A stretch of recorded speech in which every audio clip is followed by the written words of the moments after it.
Cool. Is that like a year round? Yeah. Hello, Lee. The whole point of getting the job at UVM, right? I mean, how are you doing? I'm So here. I'm very sorry about I'm gonna have her Thank you.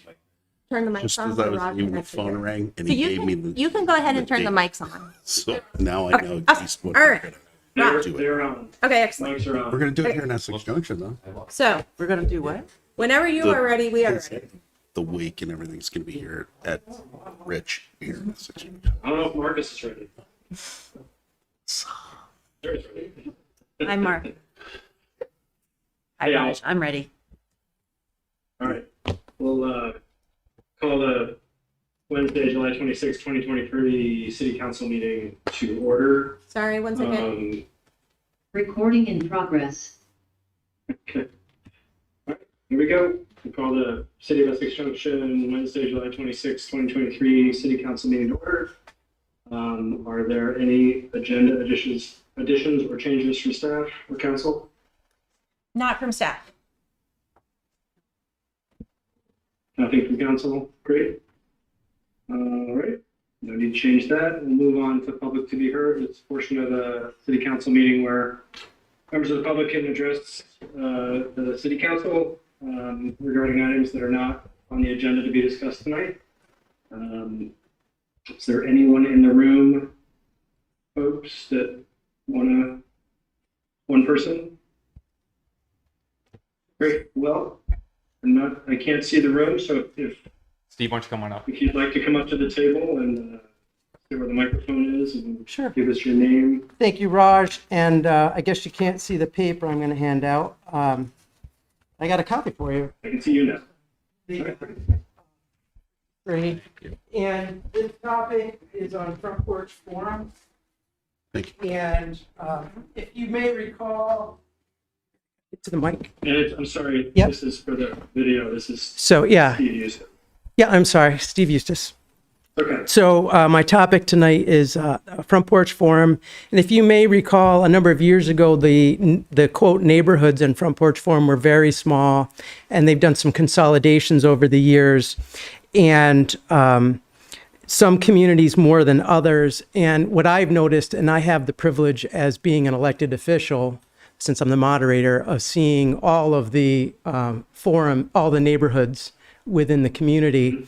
And there's frequently conversations going on that really the whole community cares about, but is like stuck over here. Like, for example, last weekend, the Champlain Valley Exposition had a post on the concerts going on, when traffic impacts were going to be, and only people in one of the four neighborhoods got that information.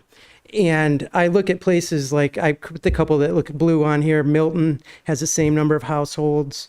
Williston, Winooski, all very, again, similar as Essex Junction. They only have a single neighborhood for their entire community. And just given how Essex Junction works, I feel like we could really work as one community. And I've mentioned it to the Front Porch Forum people many a time.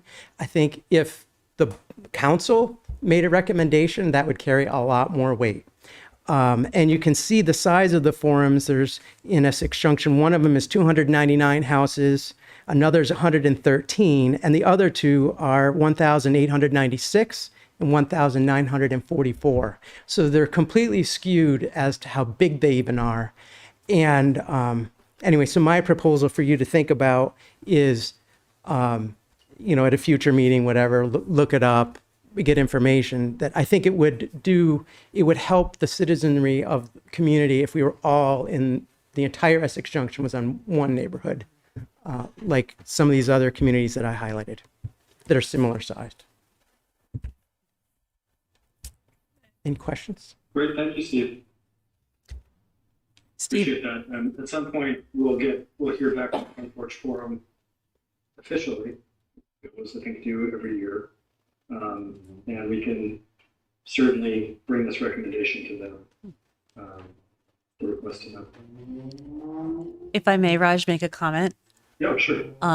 So I recently had the pleasure of being at a meeting with the Front Porch Forum folks, and my understanding is that what you're proposing is under consideration. Okay. And so perhaps a nudge from the city council could make it happen sooner. That would be Yeah. great. I agree. We're a small community geographically, so Yeah, I look at Williston and how large it is area-wise and diverse it is, like farming areas, very rural areas, as well as like Maple Tree Place, Old Williston. Like they're very different across the community. If they can support it, why can't we? right. All right. Anything else? All right. Thank you very much. Thanks for coming, Steve. Good to see you. Thanks, Steve. Andrew, is anybody else in the room? There are other people in the room, but no one else raised their hand. Good. Well, yes, I should have been more clear. It doesn't appear that there's anyone online, so we'll move on to the first business item, which is interview and consider appointments to Community Advisory Board. I think we had two people for tonight. One has since let us know that they're no longer interested. So we are set to interview Christina Hogstad. I hope I'm saying that correctly. If not, please correct me. Close, it's Hagestad, but that's okay. Hogstad, okay, good. So welcome. Thank you for applying. Thank you. Maybe you could start by letting us know why you're interested, and maybe, let us know too if you have any questions about the role or the role of the Community Advisory Board. And I guess, I know I just asked her a question, but I'm going to keep talking for a second and say, I just want to be clear a little bit as to what this is. This is a commission working in conjunction, but separately from the police department. It is not an oversight commission. It's an advisory board to facilitate communication between the community and Essex Police Department. But yeah, I just want to stress the fact that it's not as people think of an oversight board. So I just want to make that clear. But so now I would be very interested in hearing of your interest in this in your own. Thank you.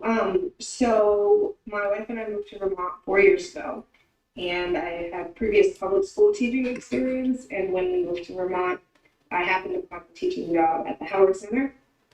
And I have to say that that has been life-changing for me, and it has really opened my eyes to a lot of aspects of just society and education that I definitely miss from teaching in other states before we moved here.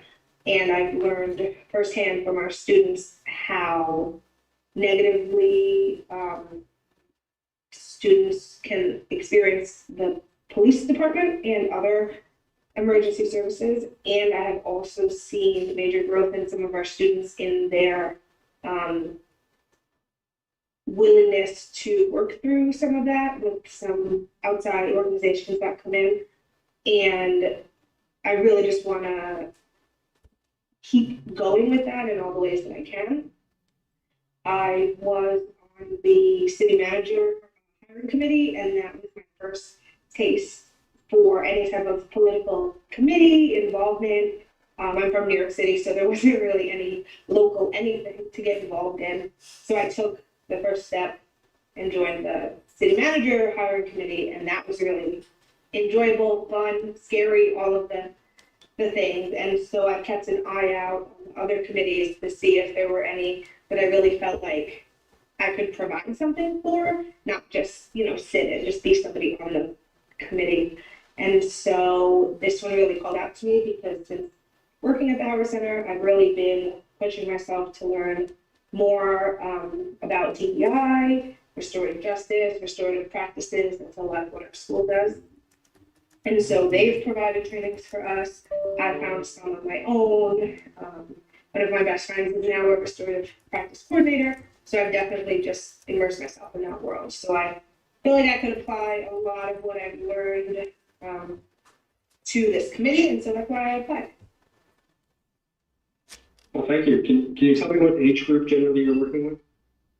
So these are probably, I'd say, late 12-year-old to 13-year-old, and it goes up till 18 plus, so maybe 20, depending on what they need. It's like the middle school, high school version of public school, but through the Howard Center. Okay, great. Are there any council members that have any questions? Christina? I do not. I have one question. So, hi, Christina. Thank you for applying. Before I start with the question, I'm just going to briefly read the mission statement for the Community Advisory Board. Their mission is to represent the diverse community of the town of Essex and the city of Essex Junction in facilitating a positive, trusting, and effective relationship with the Essex Police Department. The Police Community Advisory Board representatives will advocate for the systemically marginalized, disenfranchised, and oppressed members of the community. The Community Advisory Board will provide honest and open feedback and serve as a conduit between law enforcement and the community to support the Essex Police Department in continuously meeting the highest standards of engagement, professional service, and protection. So that's the end of the mission statement for this Community Advisory Board. Can you describe how you either have in the past or would like to, if given the opportunity, help to fulfill that mission? Sure, thank you. So I think that one of the reasons I enjoy working at the school that I work at is because, so I'll go back. So when I taught in public school in New York, there were 30 kids in the class. You almost didn't have any relationship with anybody.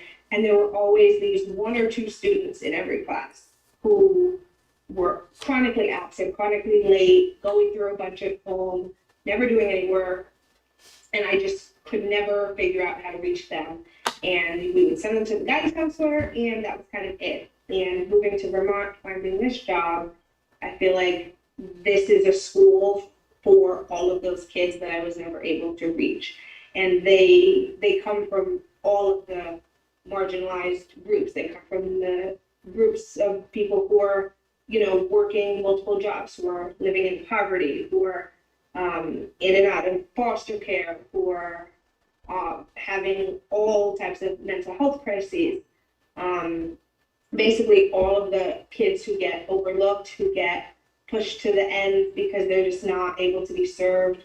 And so in and out every day, I hear stories from students about how they're living their life, or how their families are living, or how, they're struggling with their own gender identity, and how they're viewed in society, and how they're struggling to get jobs. And so I feel like, as much as I'm not necessarily a part of those oppressed communities, I work with students every day and have those relationships with them to have learned so much that I then can't, it's like bubbling over, where I need to keep it going, not just keep it for in the classroom or in the school, but to do that work anywhere that I see it.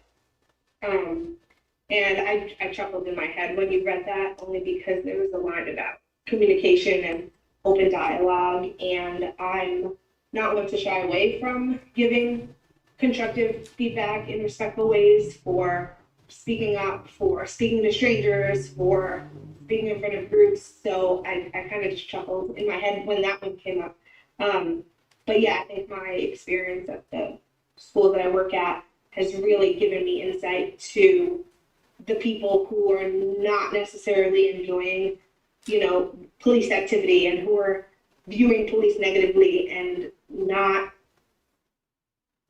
so I'm going to stop there. But I think that I'm working with the people who would benefit from having that type of dialogue. Thank you. Thank you. Christina, can I ask a quick question? Yeah. I've asked this of all the other applicants. Are there aspects of policing in Essex Junction and Essex Town that are of concern to you? Are there things that you think need to be changed? And if there are, what might they be? I can't think of any right now. I've recently, two people in my life have recently become police officers and with Essex. And so I'm wondering if that relationship will show me anything.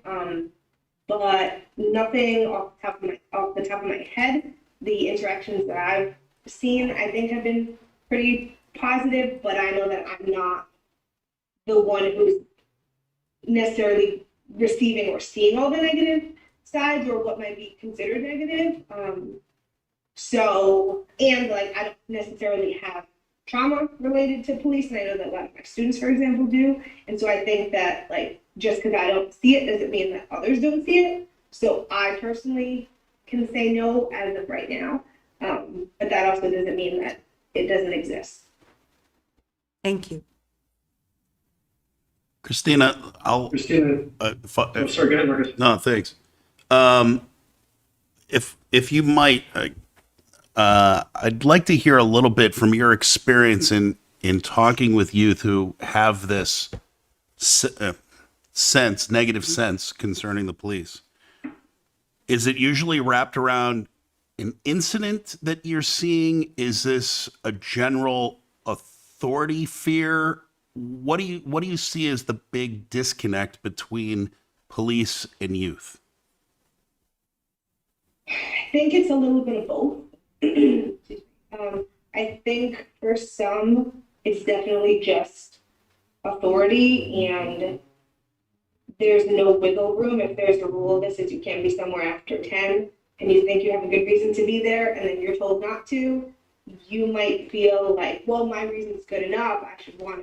I should be able to stay there. And then anyone who pushes against that is negative to you. I also think that there is a gender aspect. A lot of people that I work with have trauma with male figures, especially males in authority. And so I think that even if they know that this person has done them no harm, this person is here to help them, there's still like an internal negativity just because this person's a male. I also think that some have had incidents where, they might have been taken into, let's say, DCF custody, and so they might see all people in that role as negative. Some have had police come to their house for various reasons. Some have been involved with other people when there are incidents that involve police. So I think it's everything, and it's more. It's, when people of color are in experiences with police in the news, and somebody of color is watching the news and sees that, their brain says, oh, like, I should fear this thing. And even if they have positive experiences with people in their community, it's something it's hard to fight that like innate feeling of I need to keep myself safe. So I think it's everything you said, and it's more, and it's all on an individual basis. Have you seen examples where those kinds of fears have been overcome? Yes. So not giving much info only because my school is through the Howard Center, so I'm not really going to share. I'm going to be a little vague. But we have had a police officer coming into our school consistently. We're trying to bring them to events. We're trying to include them in our community aspects. We brought them to graduation. We actually gave them an award at graduation. And over time, over the course of the school year, there have been some students who might not like all police officers, but have grown to like this one.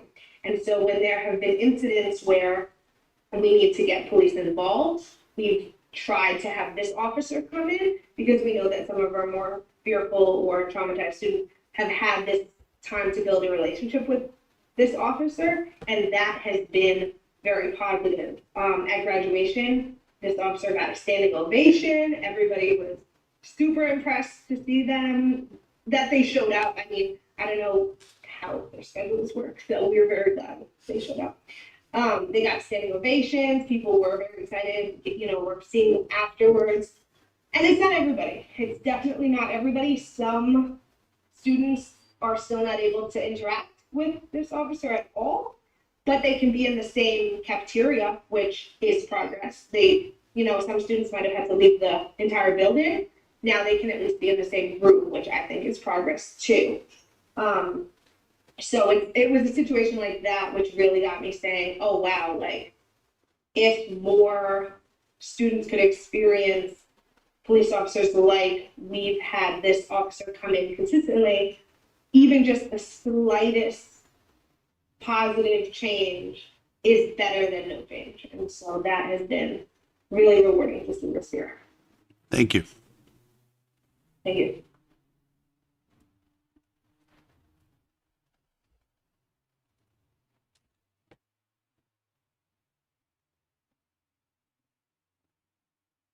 Raj? Rod had it. Ryan, if you're talking, you're muted.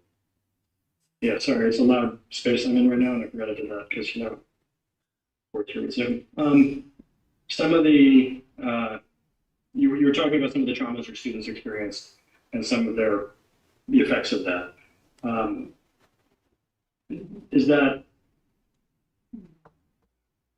can you tie any of that back into Essex, or you're the Essex connection for this?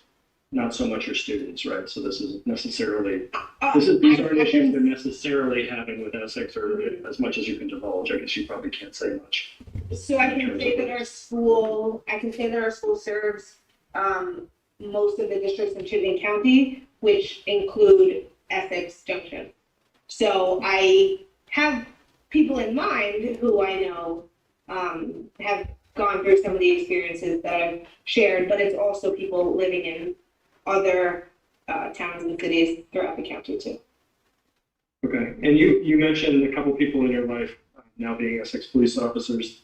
Can you elaborate on that a little bit in terms of relationship to you? Yeah, so I mean, one is a very good friend and one is a regular sized friend. I don't know how to say that. I mean, no offense to that person. We know. I didn't mean to put you on the spot and now have to answer questions No, I mean, in about 4 minutes when you're done here. Yeah. But, No, it's all good.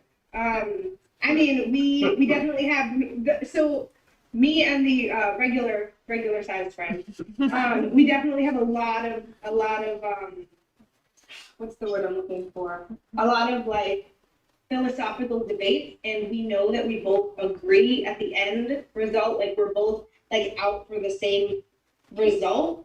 We just kind of go about it in interesting ways. And so we love to like not argue, but like argue-ish about situations or things on the news or things like that. And then we'll always at the end we'll just say like, but like we're in this for the same thing, and we end up being in it for the same thing. We just have different ways to go about it. So like we've talked about situations we've seen on the news. We've talked about ways to have things in general be more inclusive, ways to have things that we're both involved in be more inclusive, and we're both not afraid to just say what we want to say to each other.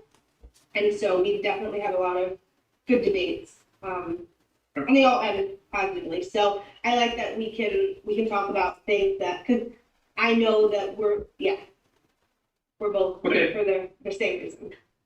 sounds good. I appreciate that. Yep, and I don't want to have to answer to them later, so that's why I didn't clarify. Yeah, I think no matter what, you're going to probably have some answering to do. Probably to the regular size friend, but I think we all wish you luck. And unless there's any further questions for Christina, thank you very much for taking time tonight to talk with us and for being willing to do this. I believe we're going to meet tonight and try to make some decisions. So I expect you'll be hearing very shortly from the city about this topic. Okay, thank you very much. Thanks very much. Everybody have a good night. Thank you. Thank you.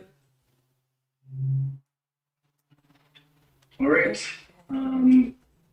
So we'll have an executive session at the end of the meeting where the city council will debate and discuss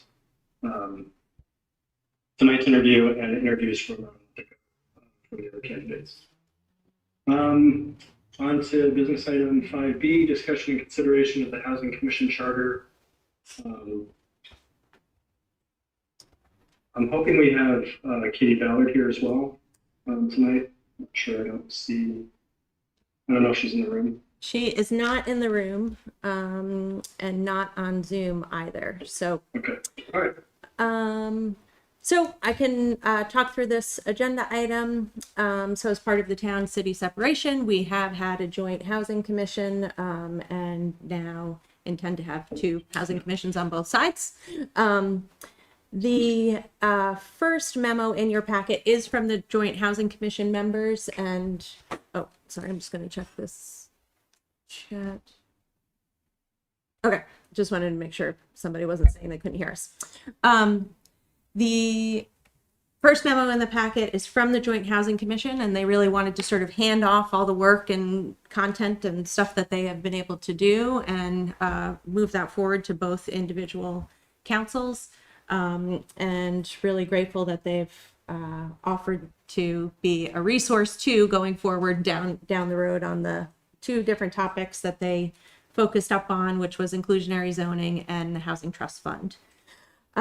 What you also have in your packet is a new draft charter for the Housing Commission, just on the individual on the city side, as well as a job description that we're bringing forward because both boards approved this job description before. Whether you necessarily need to be approving job descriptions going forward, I think is a good question. Essentially the charter doesn't change a whole lot because the basis of those sort of mission statements are really from the joint housing needs assessment that was done a number of years ago. And so those, from a policy perspective, I think are still accurate. The Joint Housing Commission, in the job description, there is a change from meeting twice a month to meeting once a month, unless they need to meet more often than that. At this current point, we've got our DRB meeting once a month. We have our Planning Commission meeting once a month. And we recommend the Housing Commission once a month as well, because that's what we can manage from a staffing perspective. As a super side note, we are interviewing for city planner right now, so some of that may change. Also, as a side note, we're doing the strategic planning and we'll be working on overall prioritization in terms of what we're going to focus on going forward. So also on the city side, we currently now have 3 housing commission members. So the 3 folks that were on the joint housing commission on the city side are staying on. One of those folks, Gabrielle, is going to be stepping off in September, and Katie chose not to renew. So come September, we're going to have 2 housing commission members, Tatanisha and Ned, who do have some continuity from the old commission to the new one. And you do, at this point, have 2 applicants. They are actually 2 applicants that are also on your cab list that you'll be talking about tonight. But it's great that some of those folks heard that there are other things to get involved in too. So what you've got here on the memo is just a recommended schedule as well in terms of getting the charter adopted tonight. Going forward and continuing to get recruitment for some other folks. And then also to kind of really get this kicked off is a joint meeting between yourselves, the Planning Commission, and the Housing Commission to really try to sort of bring some prioritization to the efforts and some coordination in terms of who's doing what. Planning Commission has been focusing on the rental registry effort at this point, and really probably could use some better coordination in terms of who's doing what kind of going forward. So that's about it. Any questions? Should the DRB also attend that joint meeting? Yeah, that's a good idea. they're more in a enforcement's not the right role. They're less in a policy setting role at this point, but certainly in terms of coordination, no reason not to. Yeah, I mean, I think over and above the housing commission conversation, I think it would be great if we were to up the coordination a little bit, or meeting among various committees with us and together. I don't have necessarily a schedule in mind, but at least once or twice a year, check-ins. And I think John Alden brought that up too in his interview. It would be good to understand where everybody's coming from and the priorities among the larger group. Are there any questions specifically about the Housing Commission charter tonight from the board? Yes, I have a couple. I saw the mention concerning 7 members. I know that the charter has been written for 5. I must say, in thinking about it myself, it feels like 7 is the right number in order to cover the aspects in which, and again, looking at the goals for the Housing Commission, if we're going to try to have a representative member kind of coming from all these different angles, it feels like we're going to need 7 in order to make that happen. Recognizing there was an acknowledgement of potential challenge trying to find people, but I feel like recently we've actually done pretty well. So I'm wondering if that fear is not fully founded. So I kind of feel like we should talk about 7 versus 5. The other thing is, I do have a specific question in regards to how the Housing Commission would interact. Like, I get the scope of their work, but specifically like in the regards to projects before the DRB, because this is the point where those projects in that first conceptual phase, we're kind of being shown, here's the project, here's the type of housing, this and that. Would the Housing Commission get involved, at least from the aspect of consulting on those particular projects, consulting with the DRB? Or does their work happen before that? Because obviously I note that there's reference to them getting involved with developers, but I don't know if they're going to be calling, say, Gabe Handy on the phone, or would they be working with the DRB in order to say, hey, this is the kind of things we would recommend you put before that particular developer when those projects come up. So I'll leave it at that for now. So I'll go backwards. So the way that I have seen, big picture, Housing Commission is essentially a commission of yours. They work on your behalf. How I could see it working from the DRB perspective, and how it does work in some of the other municipalities, is there's communication to at least let the Housing Commission know what projects are coming up. And the Housing Commission can play a advocacy role if they feel it's appropriate to help a project get through the development review phase. And really what I just mean is that they're in the room saying, this is really a need from the city perspective. It's great that more housing is coming to the table.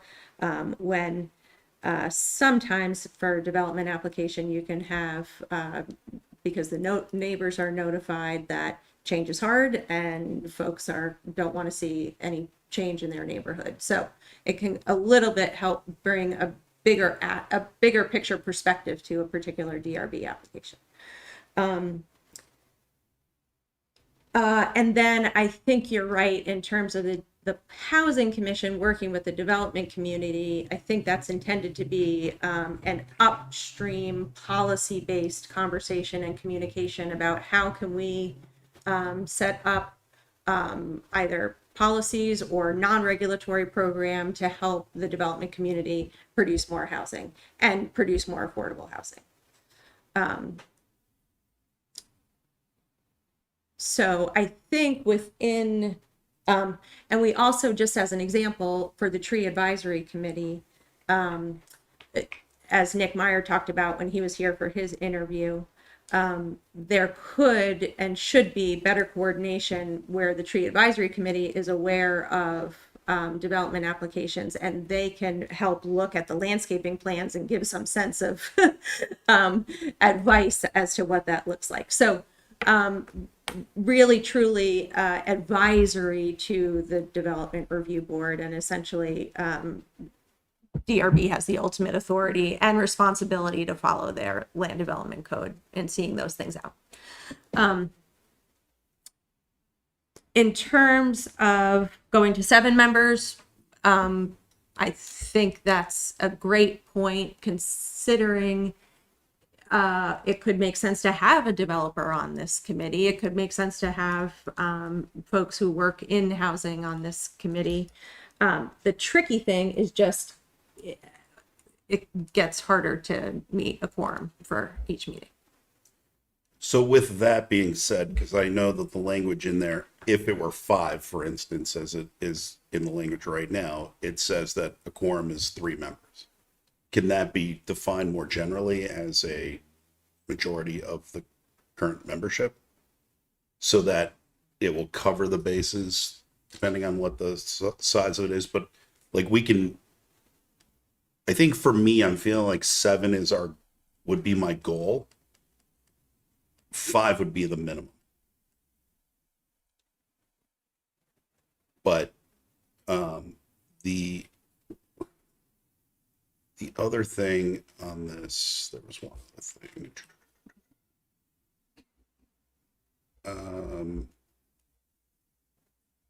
No, that's it. So yeah. I don't know if the legalese has to be specifically this way or it can be more generalized. Yeah, and I think it would be, can it be written as a majority of the filled seats? You know, while we're struggling to come up with what, you know, how that would work, how that would look, one comment I was going to have was, and Marcus, I wasn't going to bring it up, but Marcus's question about 7 is making me want to do it again. You know, I'm wondering about the possibility of having a planning commission member who's willing as a member of this. And part of it goes back to the earlier part, you know, 5 or 6 minutes ago when we were talking about coordination and communication between the committees. You know, if we had some of that cross-pollination between our committees to help flush them out, you know, you're asking the same people who are essentially volunteering to do more. So I guess it would take some consultation with before we volunteer them up to see if folks in that committee are interested. But it is something I've been thinking about, is how, and maybe this stays at 5, but there are ad hoc members that participate. You know, maybe there's one from PC and one from DRB. And that frees us up to maybe try to reserve 2 of the seats that are in that 5 for members of the developing or housing community, in addition to residents. So it's just something I've been kicking around in my head.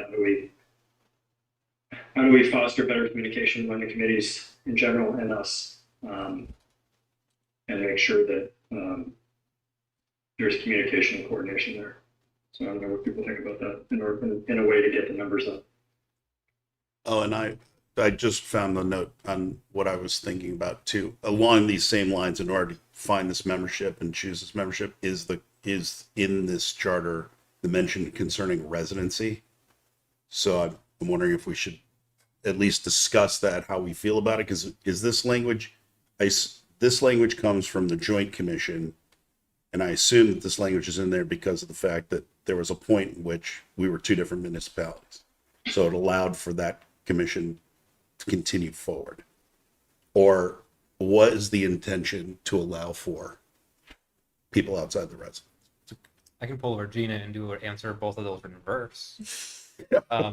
Just so the joint portion about not having residency is because there was a person from Champlain Housing Trust who was going to be a part of the joint commission who did not live in either the town or the city, the village at the time.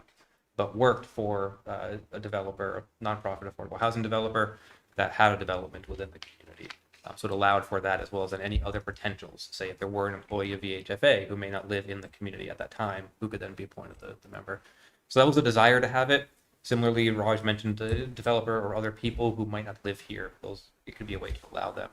As far as the 5 or 7, frankly, I think that with the amount of interest we've been having in committees, I'd say put it at 7. In a worst case, we'll have 4 as of September, so they can still meet, and we'll have to do more advertising. I think it's a very solvable problem that we can resolve. And we've adjusted committee membership before to address long-term issues of vacancies. So we can always do that if that's a problem. Yeah. Right. Okay, so I'm hearing go to 7 members. Do we want to specify that one should be a PC member and a DRB member? I think that's kind of tough doing without actually asking the committees if someone would like to do that. We want to do it. I know in the Amber, correct me if I'm wrong, but in our capital review committee, do we still say that one member must be a planning commission member? We do. And if I remember right, that was kind of hard to fill for a period of time. Yeah, it was. Maybe And that's how you got me originally. I remember that. Yeah. I mean, we may be able to accomplish the same thing in other ways before we resort to that. By just asking them to participate if they're interested. They don't necessarily have to be a member. And we can also facilitate coordination in other ways. So it's just I don't know that we have to do it. Right. No, you're spot on about Yeah. coordination, and there's I think ways that we can accomplish that for not just the housing commission and the planning commission, but more broader, better coordination among our committees. I guess the question I have, if we're going to go to 7, is do we want to leave the residency preference? I don't necessarily think we have to adjust the residency preference even if we go to 7. I think we can decide for ourselves, since we're the ones that populate this committee commission, who we want to put on it. I think it would benefit the committee to have a good variety of, either folks with lived experience in other places, housing professionals, nonprofit representatives, developers. So I don't know if people agree with that. We leave it at 3 shall be residents. We can still appoint more residents if we want to. I would agree. Yep. Okay. Okay. Okay, so I am hearing that we're editing to 5 members and then switching the quorum to 4 and tweaking wherever else we need to for the 5 to 7, but otherwise we're leaving this essentially the same. Yeah, sorry. I think you said tweaking it to 5 originally, so we're going to make it 7 to 4 quorum. Sorry. It's okay. All right. No problem. Okay. There is that overarching question about quorum, though, that might be good to have answered at some point in time about whether that is truly something that we can define differently than what Robert's Rules of Order says, Yeah. or if that is something that is just defined by the rules of the entity. Right. And help me on this. They can still get together and do work. They just can't make binding decisions. And since they're not necessarily going to be making a lot of binding decisions, that's going to have to come back to us. Although I suppose not always. They could still, I mean, if they only, am I wrong? They could still meet. The staff may decide We that can't do it's that. not So efficacious for them to do that evening, depending on what the agenda was, who's missing. But is that wrong or? My recommendation would be no, they should not meet Okay. unless they have a quorum. It's way too gray. Okay. Sounds good. Okay. So let me go back up to the motion.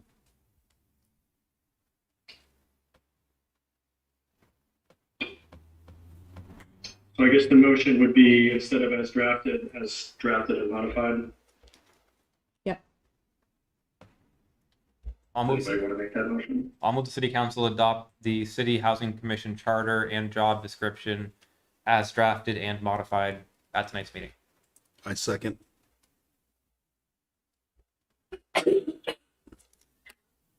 Is there any public comment on this? I neglected to ask. And since we've got a motion on the table, would anybody like to, Andrew, would you entertain a friendly rescission of your motion Yes. for the purposes I'll rescind. of taking public comment? Yep. Thank you. Is there any public comment from anyone in the room on this topic tonight? No Oh, hands. silent. No? Anyone online, or participants that wants to address this topic or anything we've talked about related to it? Not seeing anyone, so Andrew, if you'd like to take your again, that'd be great. Let's move this. I move that the city council adopt the city housing commission charter and job description as drafted and modified at tonight's meeting. Great. Second. Marcus, you still seconding? Great. All right. And without any discussion, all those in favor say aye. Aye. Aye. Aye. Those opposed say nay. Motion passes 5-0. Thank you very much. Thank you. Thank you. All right. 5C, discussion and consideration of the FY24 tax rate. Good evening. Yep. I'll make this short because this is pretty sweet. So we have a finalized grand list. Appeals and grievances are complete. So we have a 0.79% increase in the grand list values over last year. Based on the city budget that was approved earlier this spring, we are looking at really a 0% increase in the tax rate over the previous combined town and city rates. But it is due to rounding. Property assessed at about $280,000 will see a $1 increase on their tax bill this year. I'll also add that we do have just one property in the city that has a tax stabilization agreement, and that was agreed upon, or renewed, I should say, just last month or the month before with the Whitcomb Farm property on South Street. So that is the only adjustment that we have to our grand list values at this point.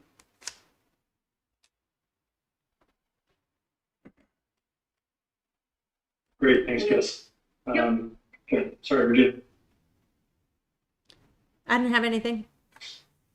Okay, I thought I interrupted somebody. Sorry, that was you. Jess, were you still talking? No, I was just going to mention that we still have the, for one more year, we have the Economic Development Fund, which is a penny on the tax rate, in addition to the general tax that we assess.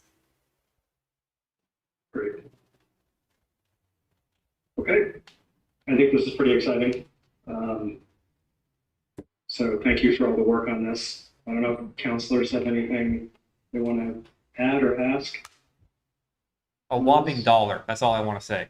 $1 on the average assessed home of $280,000. I'm thrilled. Pretty exciting.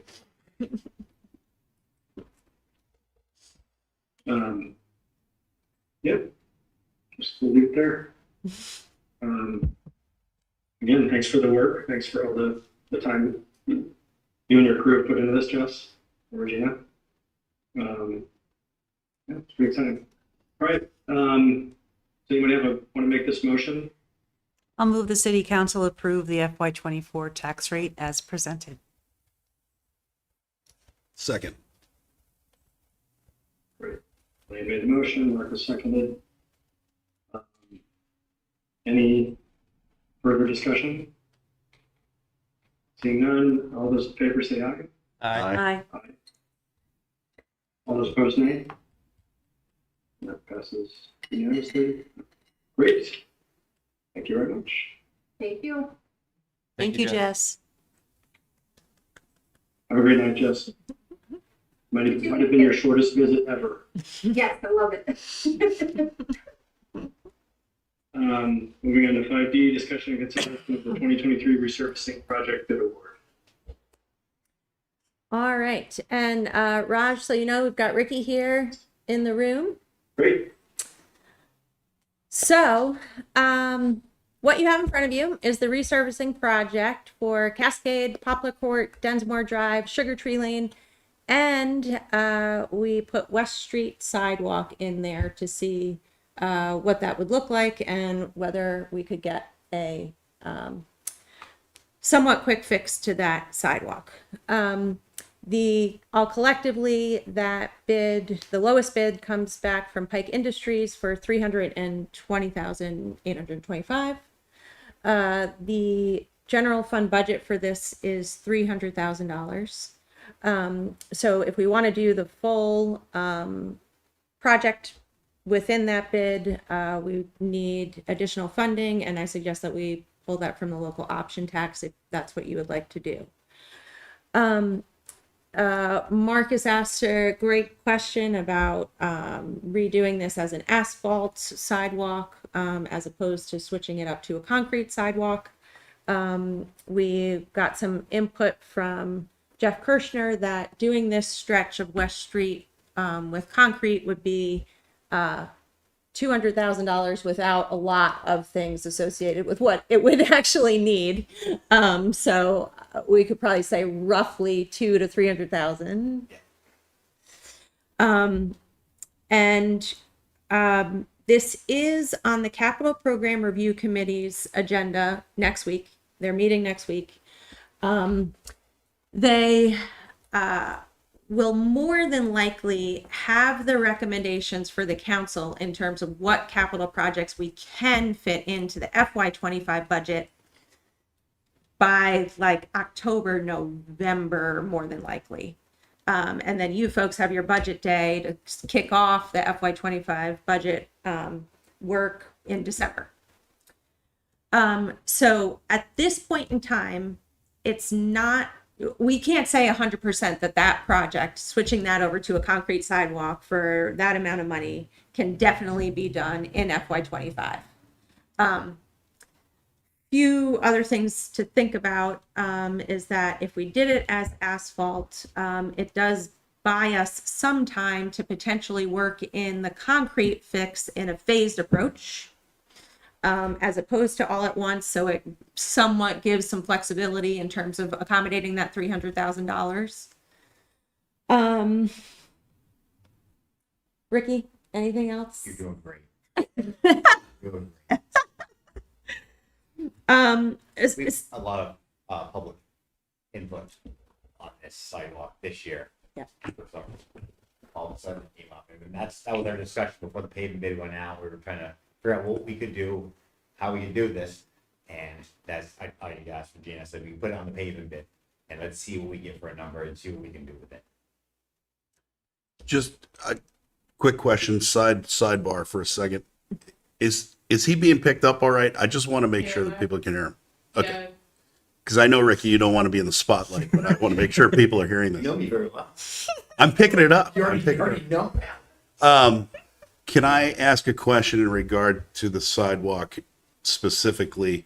Because when we're talking about asphalt, and I get this could be a temporary leading into later on a more permanent, but are we talking like asphalt covers us for 5 years, whereas concrete gives us 25 years? I mean, looking at that cost differential in the long term, trying to figure out what would be the benefit, I guess, to the residents financially. Yeah, the asphalt will last a lot longer than 5 years. Yes, if we were to put this asphalt sidewalk in this year, Yeah. you're looking at 10 to 15 easy, I would say. Okay. In my opinion. The soils are good over there. It's a sandier soil, so you're not having the clay movement, the freeze thaw cycles. And I think it would be in good shape. Okay. concrete would last longer. Yes. Yes. 20, 25 years? How about twice as much? Okay. Go with that. All right. That up. Hoping the public has something, aka Steve. Yeah, Raj, so you're aware, Steve Eustace also would like to speak on this topic. Okay. Amber, Elaine, Andrew? Any thoughts on this bid? I do have other questions. It's okay. Okay. I don't have anything. Can it be explained? It was said that Pike Industries was the lowest bid at 320. But what about this bid for 313? So the distinction between the two are Poplar Court. So Poplar Court's a little piece that comes right off of Cascade. I forget what Jeff said, but there was something that wasn't 100% clear at the beginning that Poplar Court was included in there. So that's the distinction between those two pieces. It's the, whatever the Poplar Court number is, should be the difference between those two. Okay. The other question I have in regards to the bids is this: is it possible to award the bid to the lowest bidder for each project versus the whole thing? And I ask this because when I tabulated the lowest totals, I come to $272,000, which is $28,000 less than what we budgeted for, versus going in the other direction for 320. And I don't know if that's because of the way we wrote this up, because of the way our process works. I'm curious. Kind of like you're thinking. But Yeah. no, we've never done it that way as far as piecemeal on it on each road. No, it's a lump sum for the whole thing. That's we have to go by the lump sum. So yeah, some say for instance the sidewalk will be more expensive on some people because they don't have the equipment or the certain machine to run that. So you're going to see a higher number for that. And other people do have the machine for that. But no, we have never broken up the bids like that. Say, okay, you guys get that road, you guys get this road. Is there an opportunity for negotiation in this? And I ask that because, as I looked at some of the figures, when you're looking at some of them, and let's just say the unit price for the lowest for Pike is, in one case, I'm looking at $225 for the unit price, but I'm looking at another one at $120. Is there room to negotiate these things in order to ask Pike to get this to our budget number, at least? We haven't done in the past. I'm not sure if that's we've never done it before. We could give it a crack and see what they say. But my gut says no. Yeah. That's my gut. I'm wondering if that would go against the whole bid press, because then everybody else would want the opportunity to renegotiate.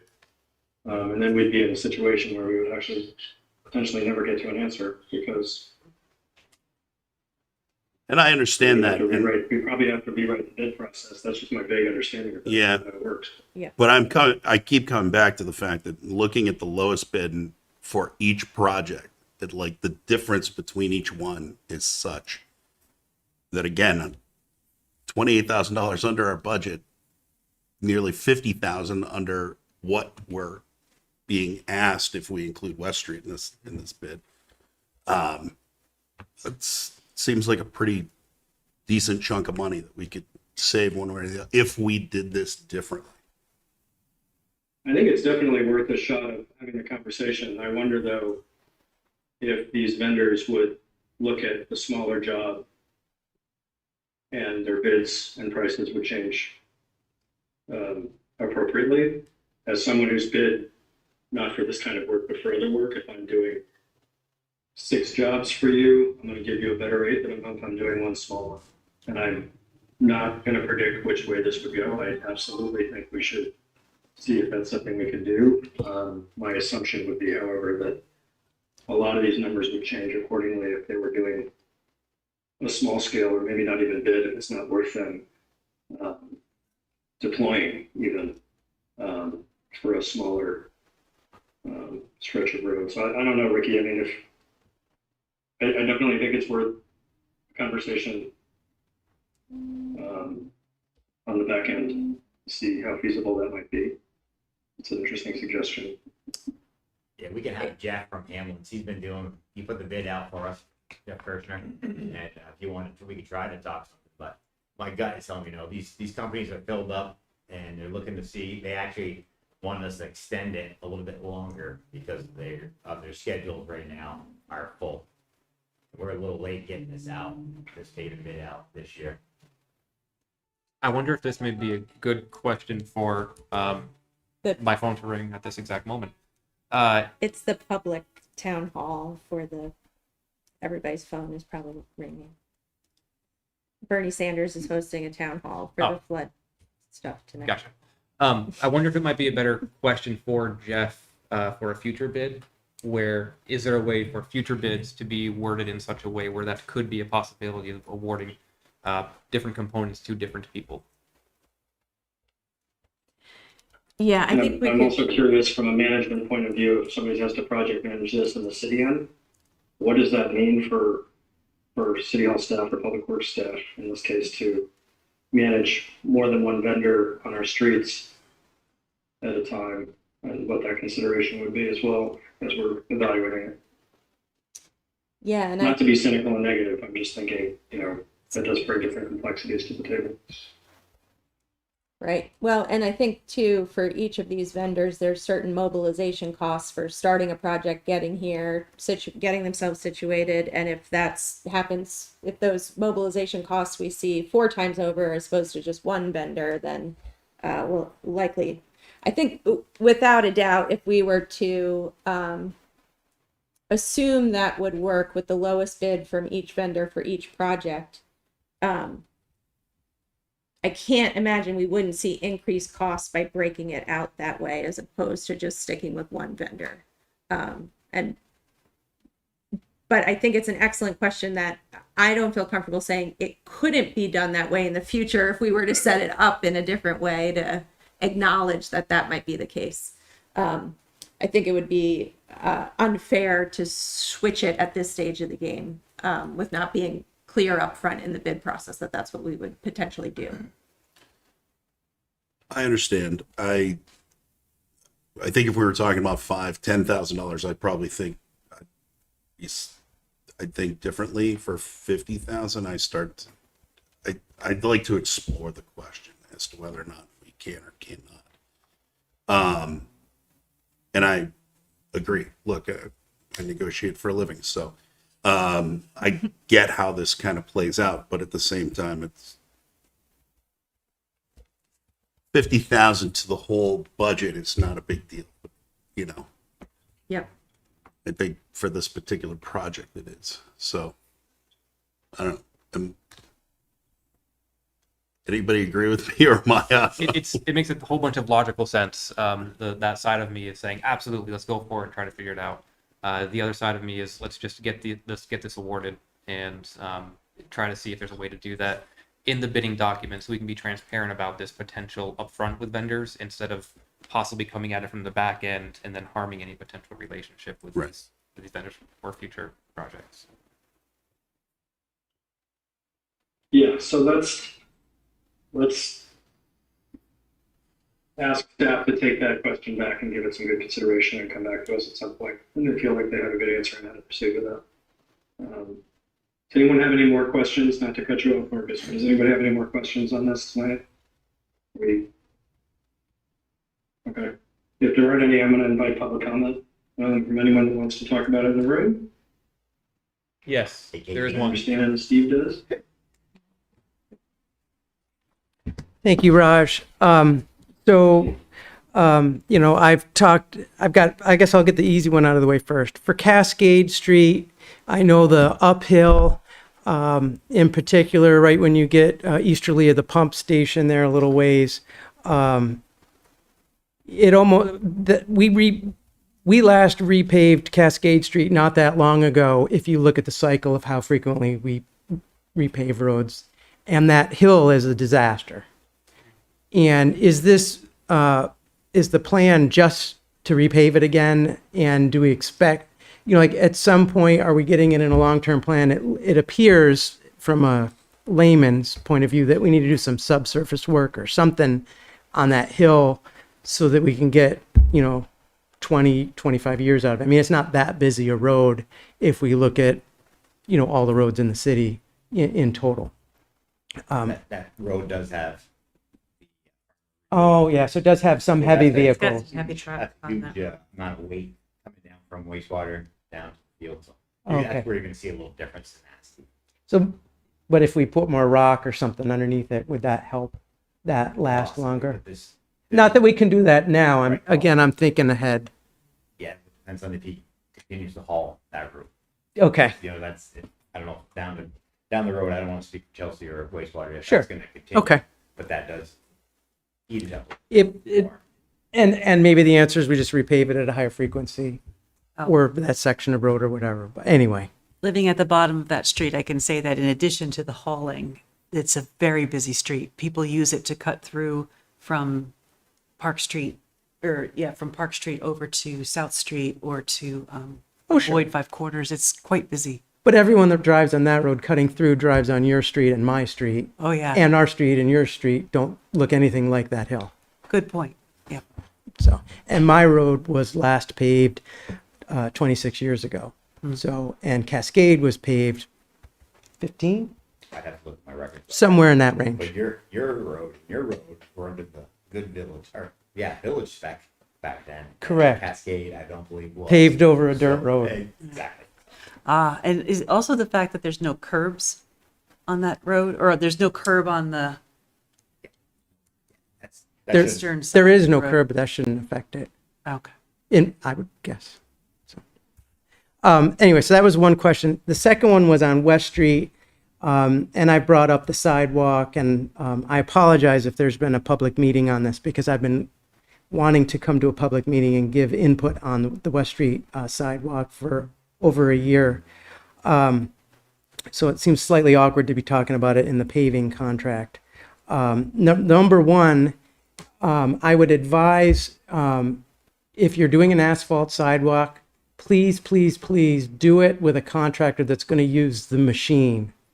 It makes a huge difference when you have a sidewalk that was done with the machine. It's smoother, it wears better, and so I think that is a huge thing. Like you can tell if someone isn't.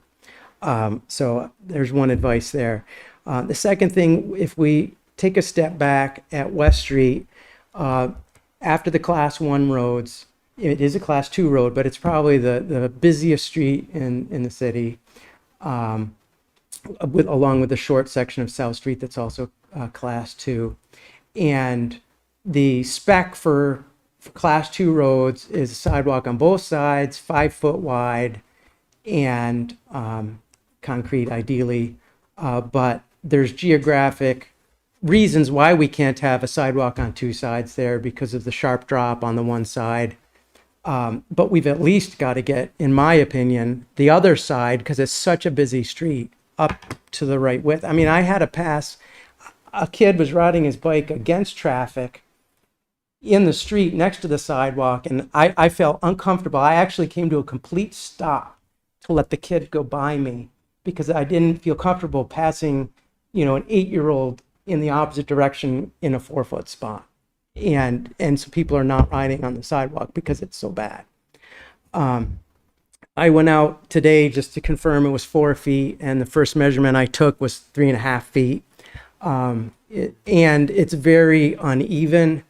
If I look at other cases, when I was on the board, we worked hard to get the second side of the sidewalk street covered on South Street, down close to Park Street. That used to only have one side. It was capable. We made the decision to add the second side in that case and get it up to the 5-foot spec. Another case we did not was on Pearl Street here. I was on the board and it was less than 5 feet, and I was in favor of bringing it up to the spec, and some members were against it. We ultimately did not. And then when we ended up so we redid the sidewalk, and then when we did put the street lamps on a number of years ago, maybe 10 years ago, at that point we did. So again, that was a case where we did the sidewalk and then we did it again. The sidewalks last a long time. I'm a really heavy user. I run and walk all over. I've been on like every sidewalk in the village a lot. And I look, my neighborhood's 25 years. Our sidewalks look great. West Street wasn't great when I moved in, the concrete portion, it's barely changed. The asphalt section was bad when I moved in, and now it's a disaster. And the other thing to point out is a lot of the sections on this are sunken. We need to bring them up because they flood, especially in the winter. You get a thaw, it all fills with water, and then it's a skating rink, and it's completely unsafe. And I know Public Works has been, in recent years, putting down some sand and things to help. But that can cause a safety thing.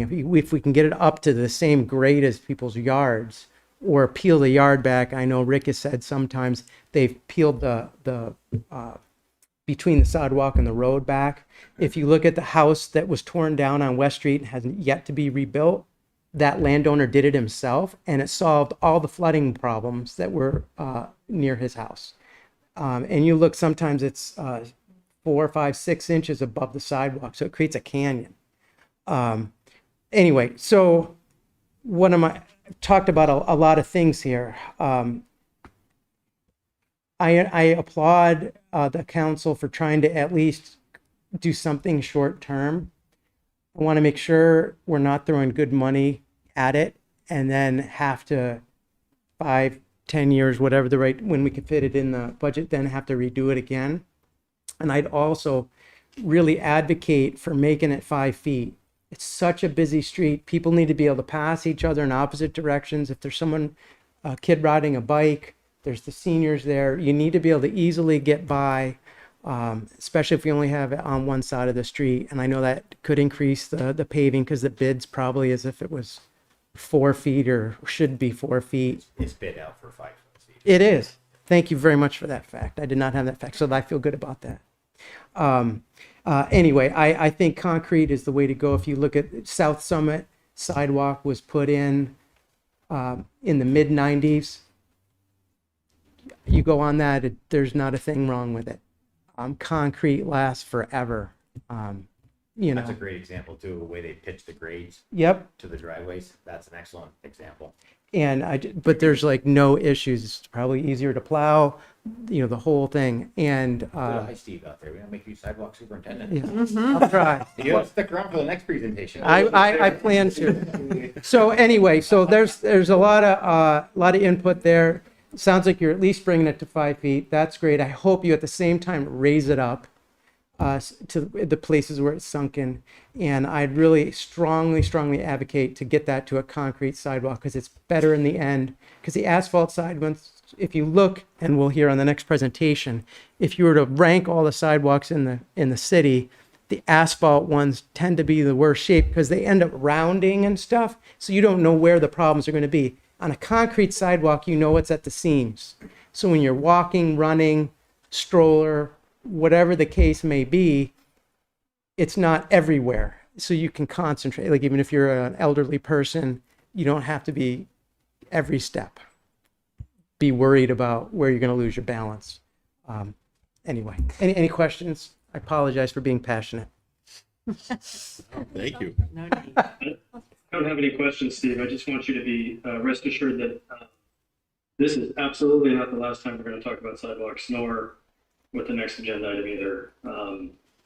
It is going to come up quite a bit, and we will be doing a lot of work and a lot of discussing about sidewalks in the city. And I really appreciate your very detailed, knowledgeable input. So thank you. Okay. Amber. Put your hand up. Steve, I just wanted to make a comment that this has not been discussed. So I know you had mentioned that you had emailed me about this in regards to the capital committee. It is, I think Regina mentioned this at the beginning of the meeting, it is on the agenda for the meeting that is next Tuesday at 6 o'clock. Okay, great. I'll try to attend that. All right. Is there anyone in Zoom land that wants to speak to this tonight? Looking at Annie Cooper. Hi, thanks for having me. I'd like to first say that president of the Steve Eustace Fan Club, I would very much welcome binder full of notes and his presence at every single meeting in the village, in the city, at least the city council. And I agree with Steve in the pace that I think should be taken. And I wanted to say, Andrew, I'm completely intrigued by your concept of finding a way to plausibly parse out complex layers of the bid. I think that's a really healthy idea. I think it's also plausibly messy because then you're asking possible competitive businesses to work together on it. That might be hard, but I also really like it because I think it brings a level of transparency and also a level of communion, harmony, and the ability to really find the people who are really good at the particular pieces of what a bid is seeking to do. So I really applaud the idea, and I don't know what the legalities are, but I hope you all find out. Thank you very much.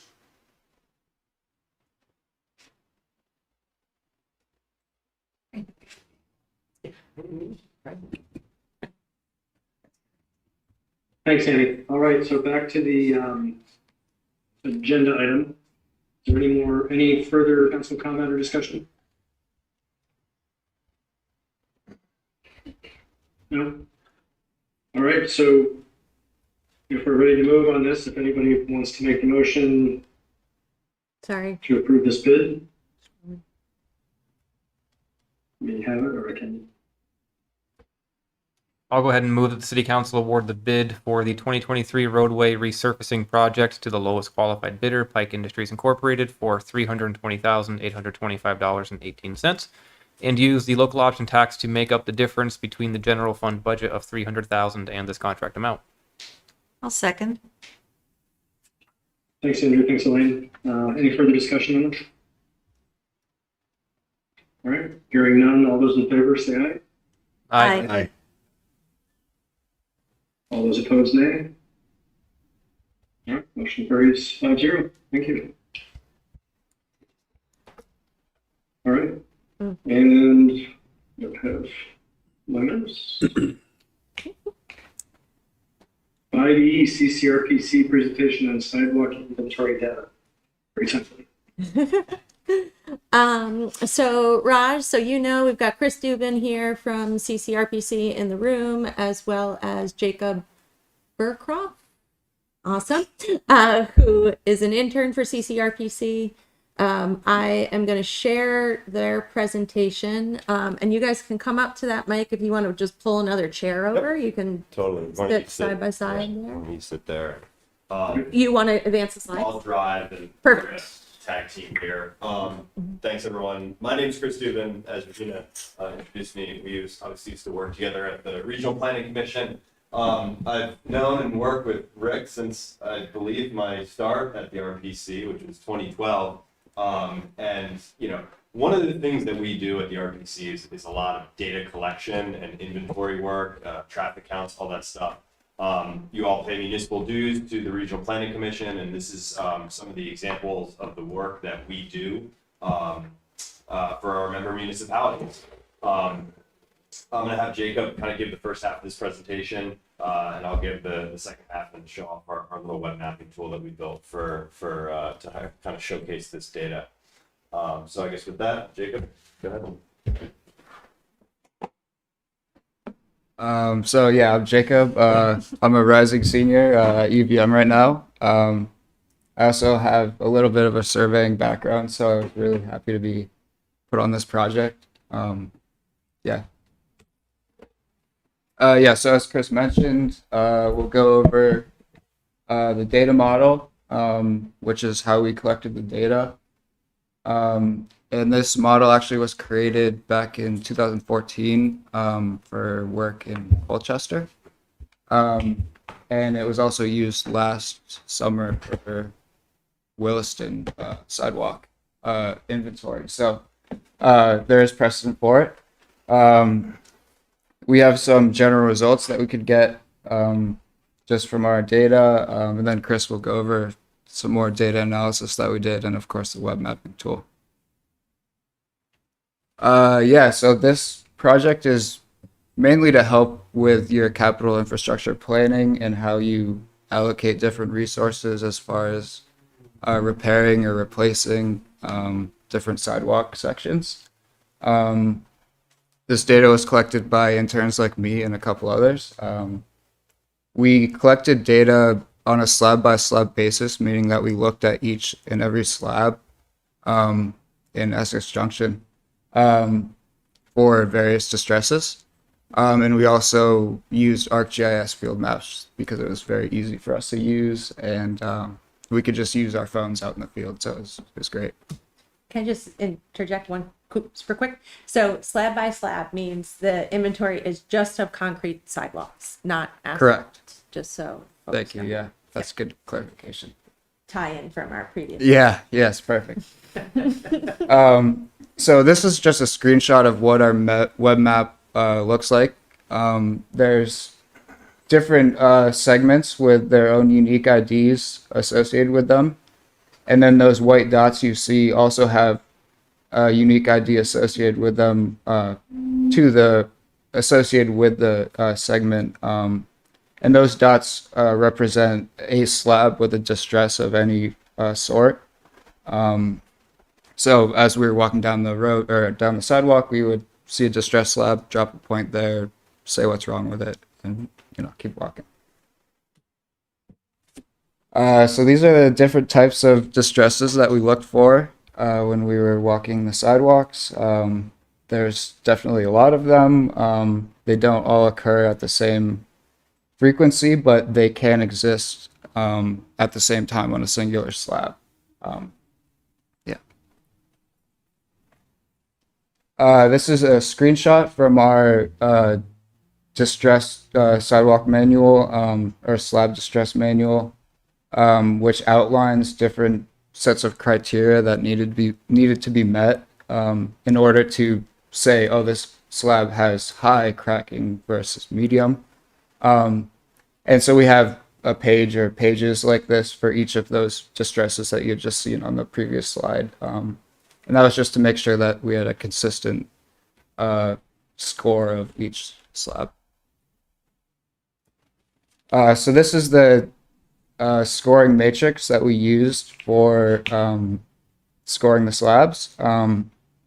As you can see, there's a lot of different numbers there of different levels, and that's really to make sure that the problems that are really severe can stick out to us, and they can be fixed and easily identifiable.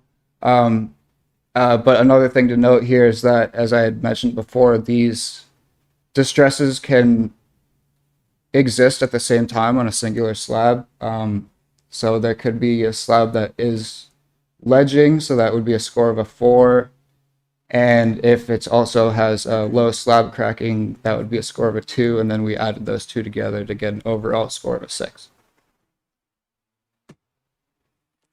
So we found that there were 53.4 miles of sidewalk in Essex Junction. We broke those into 290 segments. Using a 5-foot standard length of a sidewalk slab, we were able to find that there's 56,447 about slabs in Essex Junction. And of those, 4,026 were distressed at some level, which is about 7%. The data collection by the interns averaged about 5 miles per day, so it took us about 2 weeks.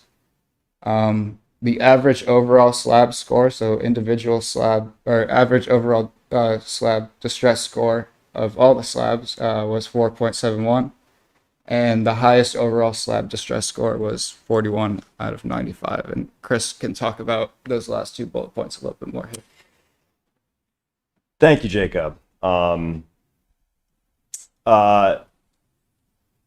This graph we make every time we do this. We've done this now 3 times in Colchester, Wilson, now at Essex Junction.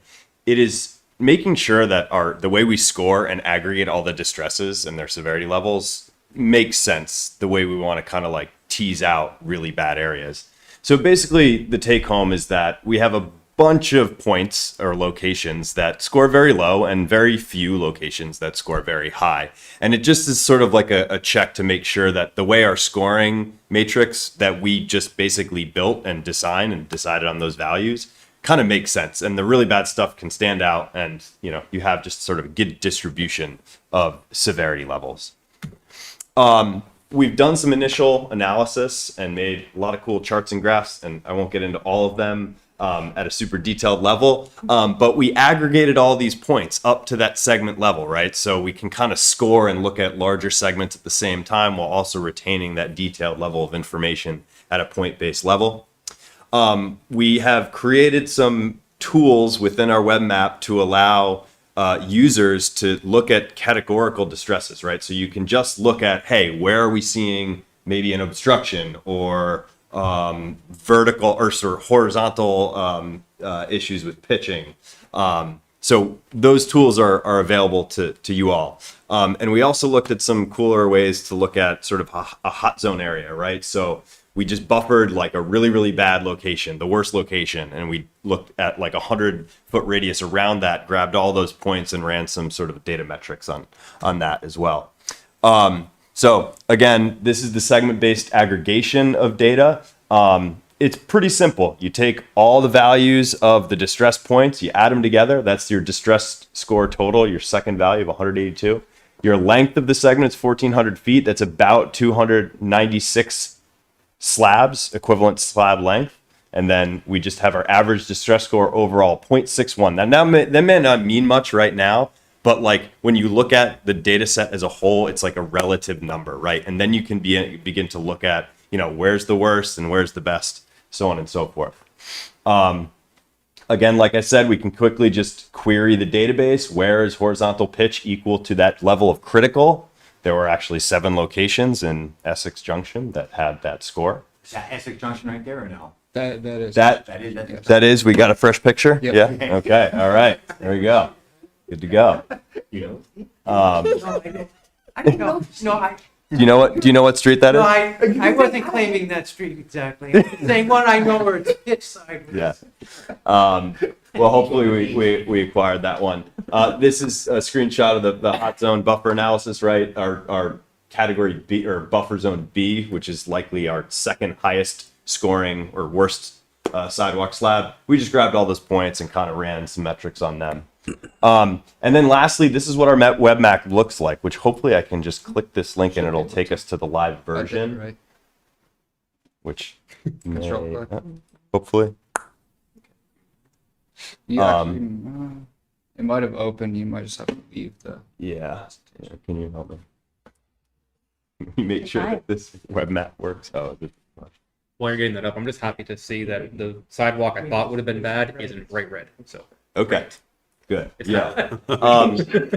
Yeah, I think it's good to have a team of interns, college students go out. They have no skin in the game. It's an objective point of view. We developed this manual to really retain like an objective sort of like scientific approach to doing this. And it's a ton of data. Like Jacob said, it's over 4,000 data points, and we've kind of created mechanisms to aggregate that up at a higher level.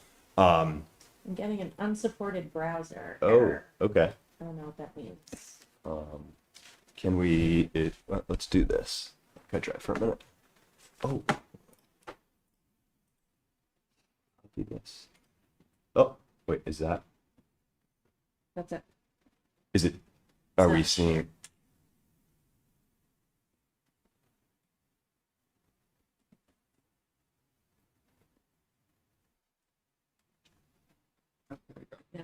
There we go. Okay, cool. So same symbology, same colors. This is the interactive web map that, we can send the link around to you. You can zoom in, you can click on a segment, and you can see that segment information. Hello? Are we seeing it here? Well, the pop-ups may be somehow disabled based on this web browser. See them on the left there. Oh, you can see it on the left? On the left, yeah. Oh, on the left Yeah. there. Thank you. Sorry. We have our Zoom window kind of in the way here. But it's we're not going to go too deep into it, but here are some different layers, your buffered, your hot zones, and then we have access to the raw data down here at the bottom. You can turn all these layers on and off. There's also this filter tool, so you can we built some custom filters just to kind of show you how this can be used. And then, we may have turned off the charts. We've been working the on charts this. unfortunately didn't make it into the app version, but we'll work on that in the future. Work in progress, but Essentially, this first map that we started with, that's basically the level of good to bad. Totally. Okay. Yeah. And we can provide you obviously. Go ahead. No, I'm sorry. Is there an indication in here where, is there some kind of color coding for, I know you didn't grade asphalt, but do we have as part of this where that exists? Yes, we have in our data. It is, I believe it's like queried out of this web map, but we can kind of put it back in. If you click the legend up top left there. Right here. You should, zero or asphalt. It might be kind of hard to see with this background, but anything that's gray. So where's an asphalt segment area? If you do West Street, there we go. Do the upper part of West Street. Yeah. It has a bit of both. There. That's all. Yeah. Right there. So there you go. Also that other one there too is also. So we're not seeing the data field that says whether it's concrete or asphalt, but ultimately, yes, it looks like it is in this data set. We didn't query it out, so it's there. Thank you. Is it, can you distinguish between asphalt or no sidewalk at all, or are both of those collectively together as one? No, we don't have the absence of sidewalks mapped. Okay. What's that? The lack of a color. Yes, there's nothing there. Like if you look at on the map now where it says Village Drive or William Street or Warner Ave towards the top there, none of those have sidewalks and there is no color. Correct. Right. Exactly. Right. Yeah. So we hope this tool will, drive decision making. We're not here to tell you all what to do, but to just give you better information so that you can, be strategic in prioritizing resources. And there's so much more analysis that can be done. We didn't want to go too far in the weeds, but just show you a nice tool that hopefully, you can use. And we can always pop this out into Excel just to simplify things if needed. So. Thank you very much. It's very cool. Raj, just so you know, Steve is raising his hand in the room whenever you're ready for that. Whenever appropriate. Are we still letting Steve talk tonight? He's the public. He has to. I'm kidding, Steve. I got to do it for the fan club. Councilors, are you, any thoughts, questions, comments? I think this is great. Amber, any? Thank you. I look forward to getting into it and clicking around. Yeah. It'll be cool. And I'm happy to go after Steve. Let's go in order. Go ahead, Andrew.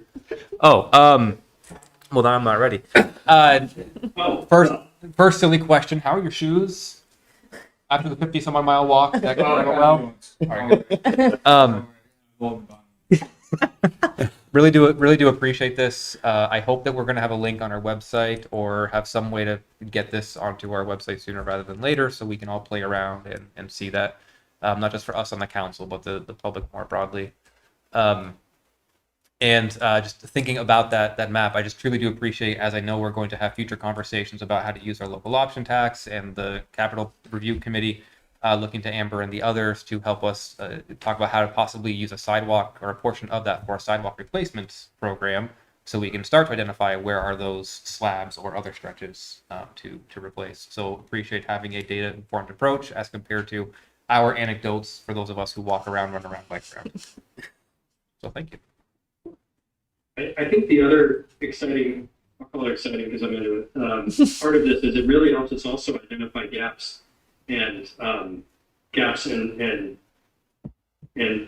pedestrian area, where it's going to be harder for people to walk and connect neighborhoods and connect to other parts of the city. I mean, this is, yes, it's great. It's a great tool, but a side effect of this is going to be showing us where we still have work to do for connectivity and all of that. So I think that's going to be interesting. Okay. And then the other thing is if someone could email Bike Walk after the meeting to just make sure Right. that they get an advance copy, if you will. Yeah, or maybe some time with Steve.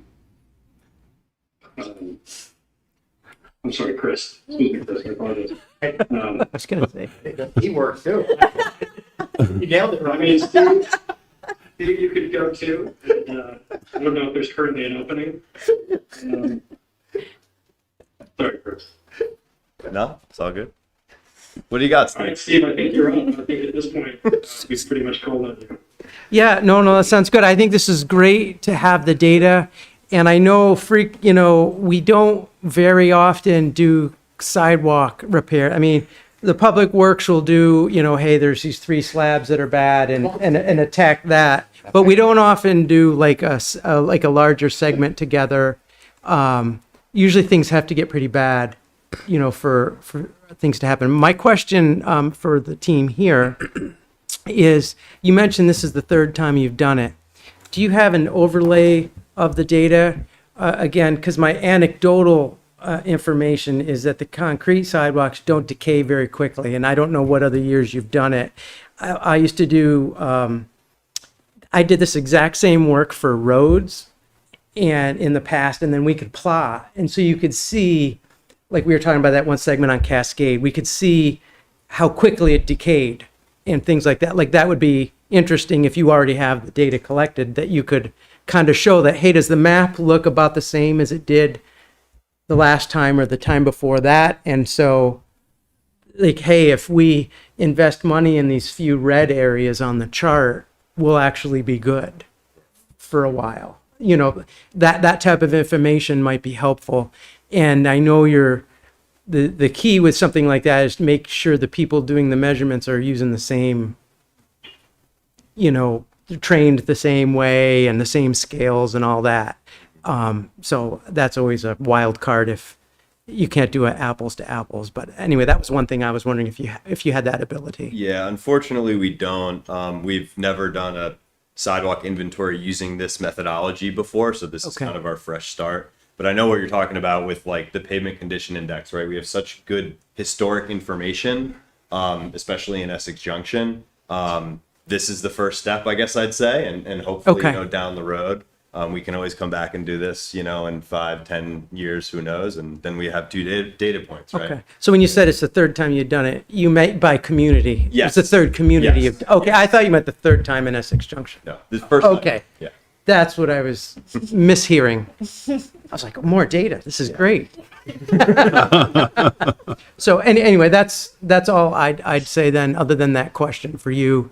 I think it would be great to, as Andrew was saying, to help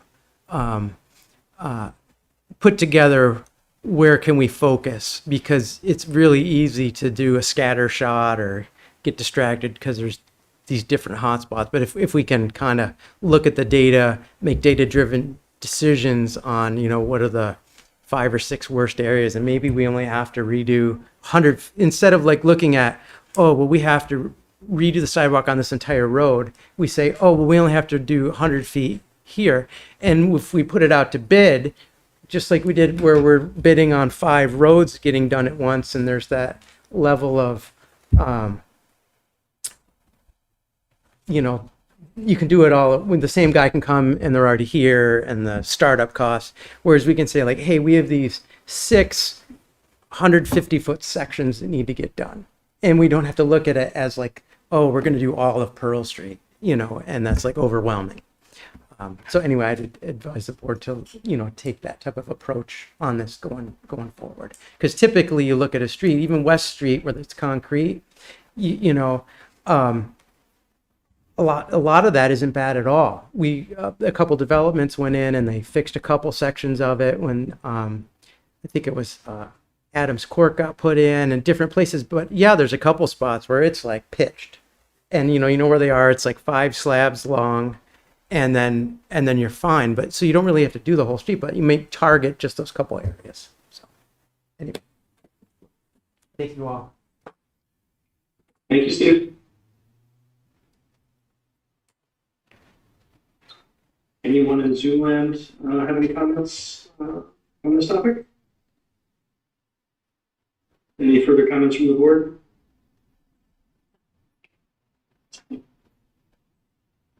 Great. Chris and Jacob, thank you very, very much for bringing this to us. And thank you to Jacob and his team of interns for spending all that quality time in the city for us. Very much appreciated. I can think of a whole number of ways we're going to use this data. Think about how we approach these things differently in the future. Great. Thanks so much. Thanks so much. It's a great new tool. Yeah. Hey, Jacob, it's not that bad. I told you. Friendly about. Did Ricky, who just wouldn't get up to the table, tell Jacob it wasn't that bad? Oh, not that bad. You guys aren't that bad. I told him. I'm just checking. Practice on the shop, and He's all the way down here. I didn't know what I heard. Well, if you heard person, you could have heard it better. Oh! Sing it. Get late. Thank you. I'll be on that note, sleep, right, Regina? Maybe. Don't need you for anything more, do you? I think we are good. Me and Sidewalk Steve can go for a walk. Thank you all. Have a good night. Got a new nickname, Steve. Thank you, Steve. All right, that is it for our business items this evening.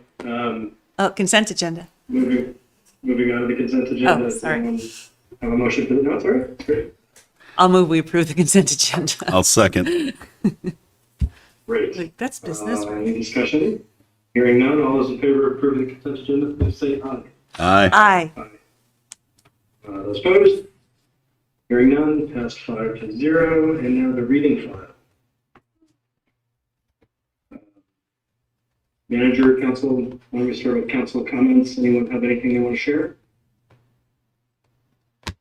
Only question I had or thing I wanted to bring up, just on the topic of the Housing Commission. I was noticing that there is nothing on our website currently about the Housing Commission, and I know that there's good information from the Joint Housing Commission. It would be great to bring over. And that also, I wonder if that might help to entice other people to sign up.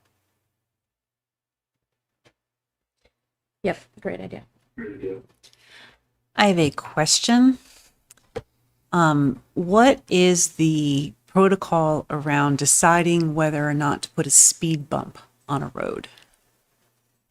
And I'm asking because my neighbors on Dunbar Drive are really unhappy with the speeding that's happening on Dunbar Drive. I know West Street is also an issue. It comes up on Front Porch Forum all the time. Just curious, I know that the plows are definitely a factor, but there are speed bumps in some places, particularly near parks. Just wondering what the story is with how we decide to put one in. So we have a traffic calming policy. It is on the website. It starts with a request of a speed study. And if within that information that's gathered from the speed study, if the 85th percentile is 5 miles per hour or more than the posted speed limit, the residents can then petition to request a speed, I want to say table, but that's not the speed bump, whichever. And then that request would go to the capital plan review committee. They would look at it in relation to all of the other requests in the capital plan process, and prioritize it in the list with everybody else for potential work in the future. Okay. I get why the capital committee would see that, obviously, but I would think that this is very different criteria because it's not a repair. It's a speed and safety adjustment. So would there be different criteria for the capital committee to weigh the necessity? And I'm guessing a smaller cost as well.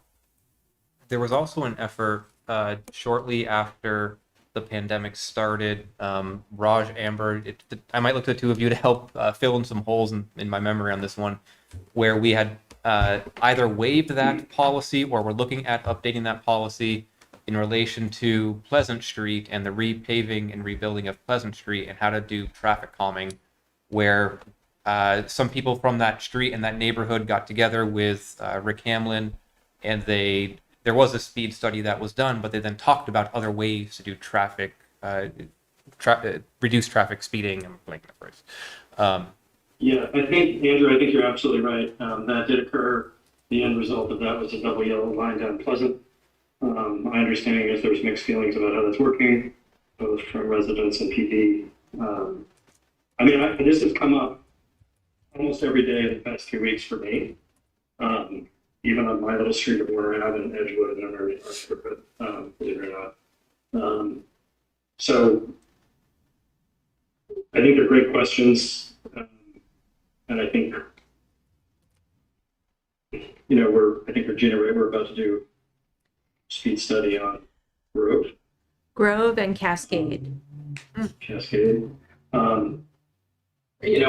I personally, from bike walk days, would really love to see some structure where a group of people really looked at what's working and what other communities have done and really put some serious time and attention into figuring out what we can bring back here besides speed bumps. And, see if we need to adjust that policy. It's interesting in the village, we have some really wide roads that are sort of modern, maybe 80s, 90s era or very early 2000s era developments with these hugely wide roads that people speed on. But it doesn't even seem to matter. And, we talked about this endlessly at Bike Walk, whether it's a giant road that's like the ones down in your area, the lane, or Warner, which is incredibly narrow with no sidewalks. It just doesn't seem to matter. So finding other solutions besides the speed bumps, I think we need to put some time into it at some point. I have talked to the chief about this before. Maybe a subcommittee or something. Sorry, Marcus, I didn't interrupt you. No, it's fine. I've had lengthy conversations with Regina and the chief about this. I just forwarded you actually an email that Regina sent me about West Street specifically. Oh. There's also a link in there about the speed study process. Okay. But again, hearing what we're hearing on a regular basis, because I think we're all hearing it, it comes down to two things. The initial reaction is we need a speed bump. But along with that is the concern that the police department isn't patrolling enough or not doing it in the right way. Because what I heard, especially with the experience on West Street, was the fact that in talking with residents, while the initial gut feel is, oh my God, it's speeding, and they talk about it as though it's speeding all the time, it really seems to happen in a particular window. I saw that in the comments around Grove Street recently, as the start was Grove Street's turned into a racetrack. And then as people started to talk about it, it sounded like it actually happens potentially when school gets out. So with this particular piece of information, I hope that this is being communicated with the chief. I know I spoke specifically with the chief about the West Street concerns. And I will say that shortly thereafter, I started to sense that the police were there during these particular times. So I don't know if we need to just make them aware of it, what conversation we need to have with the chief in order to make sure that these patrols are happening during the appropriate time frame. On Grove Street, maybe the police need to be on that street then, right after the school gets out. Things like that, Mark, what would really impact the sense of what's happening. I don't know if the chief would agree with this, but I don't think we can enforce our way out of people speeding in Essex Junction. I think we've got structural issues that need to be addressed, physical structural issues that I think need to be addressed to make it less likely. And I think there are likely solutions out there that other communities have used in some places, and maybe some evidence-based solutions that have worked. And I think sometimes what boils out of these is that it's one or two particular people, and in some of our neighborhoods we've heard that that's the case. Police are usually aware. I'm not saying enforcement is not the right idea. I think Essex PD is one of the only departments around that has an officer dedicated to enforcing traffic violations. But as I think I was reminded today, they're also still looking for officers and a little short-staffed. But I think people will slow down when the officer's present and speed up when the officer's not. And if it's a physical environment where they're able to speed and not feel like they're going too fast, they're going to do it.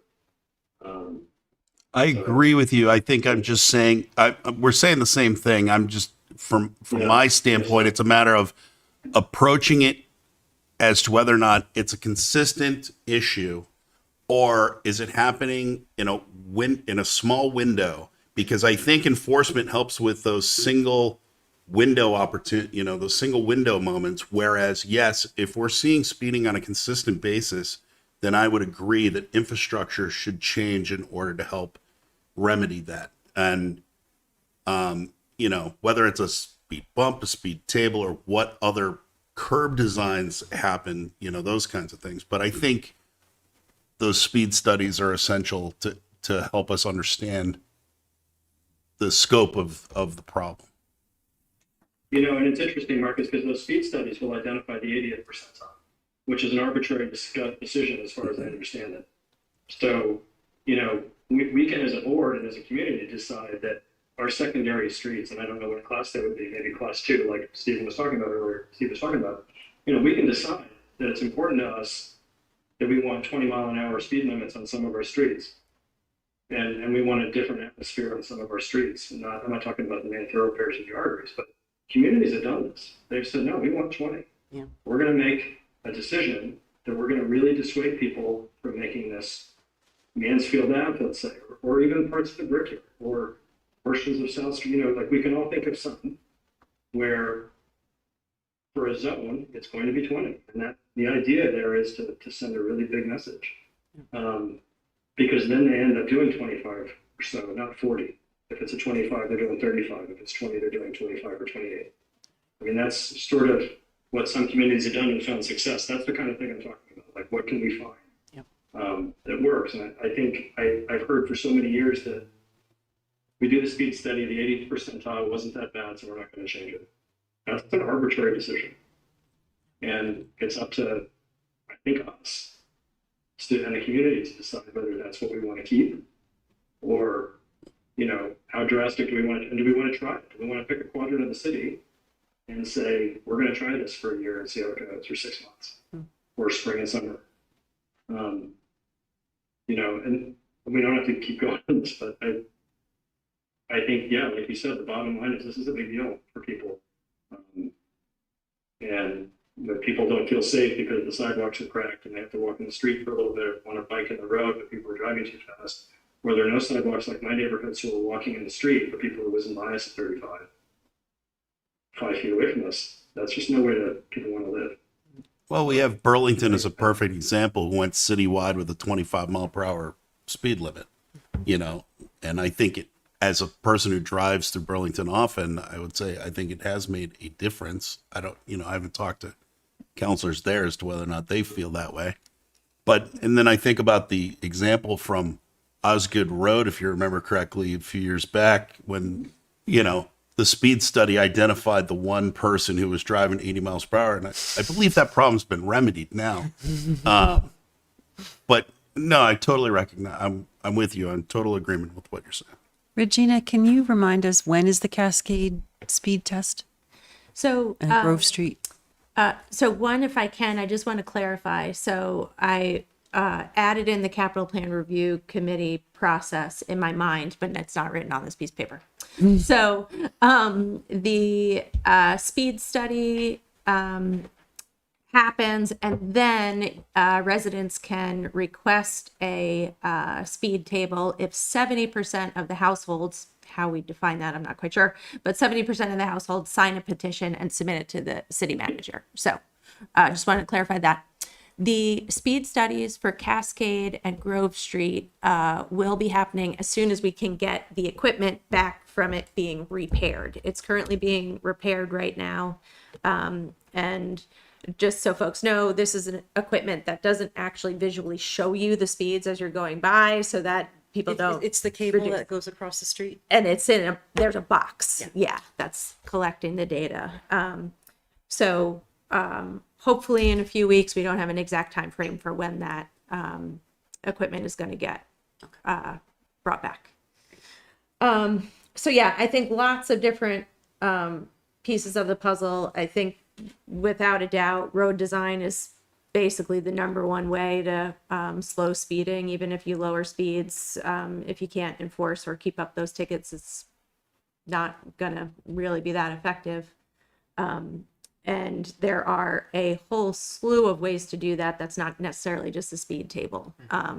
So I think a lot more conversation on the future list of all of how we can kind of think about this in a more collective concept, because there's, we can think about bump outs with rain gardens that also help with the stormwater protection, and on-street parking can be a very huge help in slowing things down, but then there's lots of pros and cons and feelings around on-street parking, and what that looks like in the winter, and how we manage that perspective. So but yes, when I get requests, which I have gotten many requests on a lot of these different road issues, really at this stage, handing those off to the police department and public works so they are aware of them and they're getting all of them. We are doing enforcement as best as possible, knowing that that's not the be all end all solution. But I hear what you're saying in terms of those windows of time. So yeah, thank you. I don't want to jump in unless there's, I can do a manager's update unless there's anything else. Why don't you go ahead and, it looks like Annie wants to say something on the topic. Is that all right with you, Regina, if you go after that? Fine. We don't typically do this, Annie, but if you can keep it very brief, it'd be great. I would appreciate that. I didn't wait for Regina's response. Fine by me. Thank you, Regina. I just want to agree with Raj and say that the most effective use of time, the meetings that we had with Rick Hamlin were so valuable to learn so much about what we did not know, and residents coming with solutions is not as helpful as residents coming with the problems and then having the solutions determined by those who know best. And I think a subcommittee would be very useful, and I really think that if the entire community knew that they could be heard and there were meetings that could be attended, you would really slow down a lot of the time that Regina and the police and Rick Jones are spending on these individual conversations for individual streets, and we would have overall solutions like Raj is suggesting. Thank you very much for your time. Thanks, Annie. All right. Sorry, Regina, if you continue with your manager's comment. Okay. National Night Out is next Tuesday, August 1st from 5 to 7 p.m. at the high school. It'd be great if everybody could come out. I think I'm serving hot dogs. As folks may have seen or heard, we did have a unhoused individual at the library for a week or so, a couple weeks ago. And my understanding is most interactions with him showed him to be polite, kind, and scared. He did not break any rules, and so Brownell, he was allowed to be at Brownell just like anybody else is allowed to be at Brownell with the open door policy. And my understanding at this point is that individual took the Amtrak train home a few days ago, or may have been last week. Again, another topic with lots of things to think about from a policy perspective in terms of trying to be a supportive community, trying to be prepared for these situations in the future. Connected to this is some of those conversations that I let you folks know about in terms of the hotel program ending and what different municipalities were doing in preparation of that. And South Burlington, as an example, has a policy for just how to address folks sleeping outside and not criminalizing that, and just lots of different things to sort of think about that. And on the future list of how to address that stuff going forward.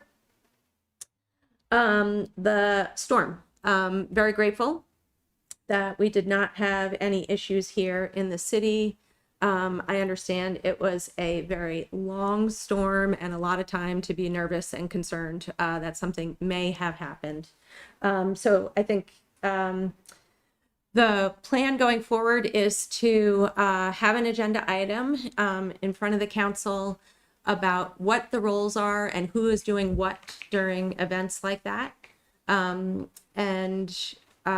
getting into what our local emergency management plan really means and how that works and how that operates, and how things work from at the state level down to the local level. And I think we do have some room for improvement in terms of communication out from the manager's office to just, as best we can, if we have any information, we can try to get that out. What's happening in an event like that is just a lot. Everybody is doing a lot of things, and so communication can't always happen very quickly. But also what's happening is we're doing a tabletop exercise in August. The police department is spearheading this, so it's both town and city. And so that's going to happen in the middle of August. And so I think it'd be great if we do this agenda item at the end of August to sort of kind of debrief this particular storm incident, kind of debrief what we do at the tabletop exercise. Then, yeah, I think that will probably be helpful.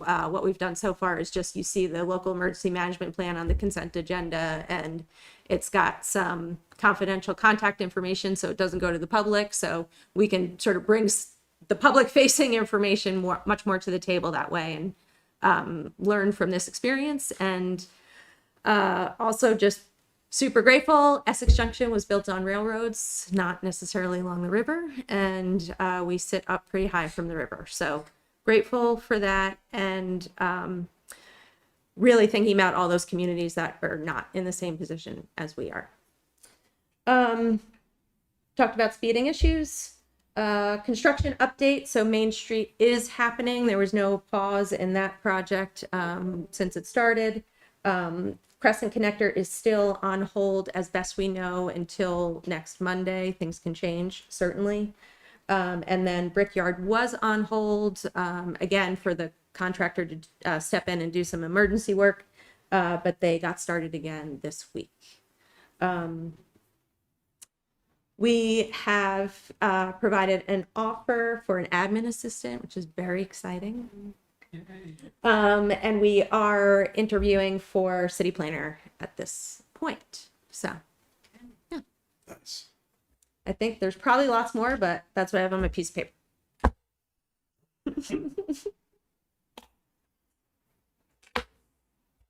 Great, thank you, Regina. You're welcome. Any further comments from anyone on the board? No. All right, we have executive session to discuss Citizen Advisory Board membership. I'm trying to find the memo. I have the motion in front of me. Oh, this from the hero. I move that the city council enter into executive session to discuss the appointment of public officials pursuant to 1 VSA 313A3 to include the city manager. Second. Great, got a motion and a second. Discussion, all those in favor say aye. Aye. All those opposed, nay. Motion passes. Are we coming back? I didn't ask you this in advance, Regina. Are we coming back, do you think, to announce these this evening, or will you release something tomorrow? I gather you will have a decision to report out after. Okay. We can come back in and report out and adjourn. Not sure how long this will take. I'm not sure if Town Meeting TV wants to stay. Probably 20 or 30 minutes, but I don't know if there's a need to. Everybody in the room decide. That's it. She said it's